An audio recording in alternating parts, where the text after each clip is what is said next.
2 atomic பாம்பு 3 லட்சம் உயிர், அதிலிருந்து ஒருத்தர் மட்டும் உயிரோட வந்தாரு அப்படின்னு சொன்னா நீங்க நம்புவீங்களா? ஆமாங்க, நீங்க நம்பிதான் ஆகணும். இது ஒரு உண்மையான இன்சிடென்ட். ஆமாங்க, அவர் பேரு சுதோமு யாமாகுசி. 29 வயசு ஆகுது. ஜப்பான்ல இருக்க ஒரு கம்பெனில இன்ஜினியரா ஒர்க் பண்ணிட்டு இருக்காங்க.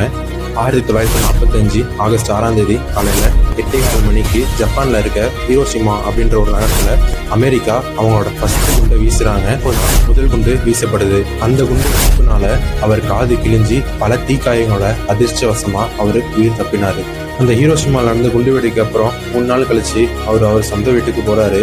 அங்க இருக்க ஒரு மேனேஜர் கிட்ட இந்த மாதிரி ஹீரோஷிமால நடந்திருக்கு, இதுலேருந்து நான் உயிர் பிழைச்சி வந்திருக்கேன் அப்படின்னு சொல்லிட்டு சொன்ன சில நிமிடத்திலேயே ஒரு குண்டு வெடிக்குது.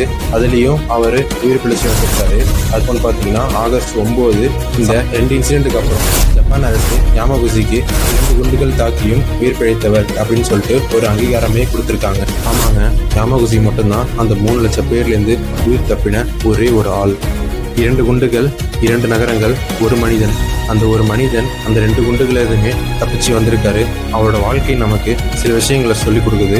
வார் எப்பவுமே நமக்கு நிம்மதியை தராது, அது மனிதர்களை மட்டுமே அழிக்கும். இது வரலாறு கிடையாது, இது எச்சரிக்கை.